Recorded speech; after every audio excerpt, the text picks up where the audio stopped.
Good morning, Judith. How are you feeling today? I am scared and frightened of my nurse. Can you stay for me for a while? Sure, no problem. You can actually file a complaint regarding that matter. No need. I'm fine. If I do that, she might do something bad on me. Residents do have rights also, and as your support worker, I encourage you to do that. You don't have to worry. I will explain to you your rights and the process of filing a complaint. It's not you who will only benefit on this one, but also you can help other residents prevent that kind of abuse. Will you stay by my side no matter what? Yes, I will. You can trust me with this. So let's start discussing things. First and foremost, your rights. Okay. So here, I will explain to you I will discuss to you all the rights of the residents. First, to full and effective, you have the right to full and effective use of his or her personal, civil, legal, and consumer rights. To quality care appropriate to his or her needs. You have rights to full information about his or her own state of health and about available treatments. Another is to be treated with dignity and respect and to live without exploitation, abuse, or neglect, which in your case is actually applicable. To live without discrimination or victimization and without being obliged to feel grateful to those providing his or her care and accommodation. To personal privacy and to live in a safe, secure, and home-like environment and to move freely both within and outside the residential care service without undue restriction. You have the rights also to be treated and accepted as an individual and to have his or her individual preferences taken into account and treated with respect. To continue his or her cultural and religious practices and to keep the language of his or her choice without discrimination.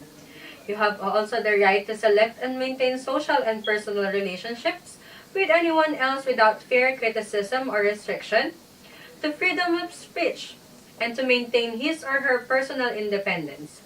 You also have the right to accept personal responsibility for his or her own actions and choices, even though this may involve an element of risk.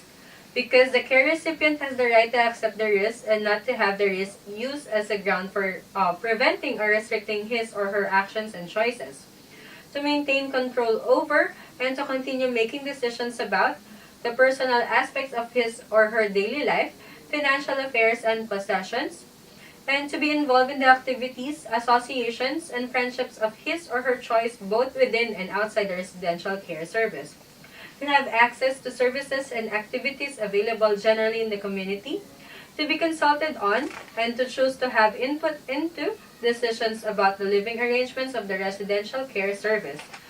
To have access to information about his or her rights, care, accommodation, and any other information that relates to the care recipient personally. You have also the right to complain and to take action to resolve disputes, to have access to advocates and to other avenues of redress. And lastly, to be free from reprisal or a well-founded fear of reprisal in any form for taking action to enforce his or her rights.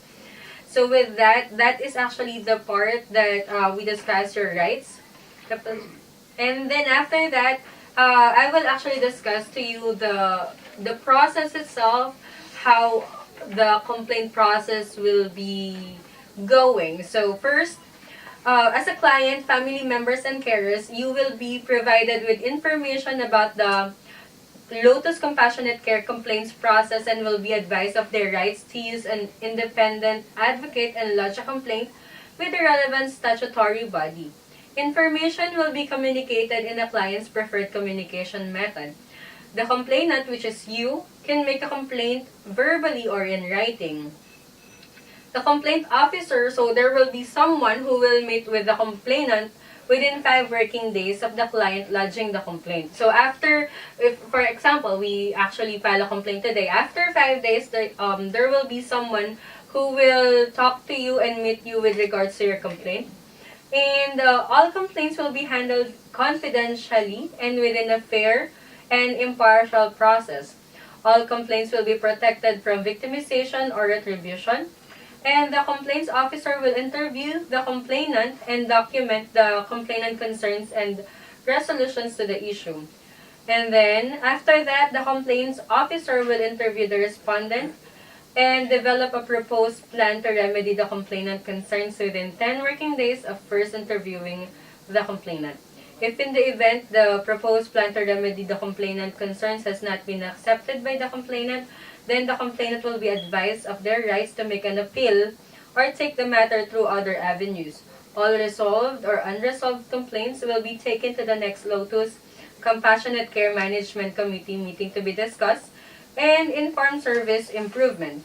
So you don't have to worry because after all or during the entire process, I will be by your side. I will be one of the witness what happened, what I saw on your body, what is the signs and symptoms of the abuse. So will that take long? That I cannot answer as of the moment. I can ask the supervisor for the usual time frame and I will get back to you on that. Okay then, thank you very much for that. I think I will do that, and I promise that I will cooperate and narrate everything what happened to me and the nurse in charge. Very well then. I am so proud of you by doing this. I'll talk to the supervisor now and then I'll be back. For now you should take a rest, okay? Thank you. You're welcome.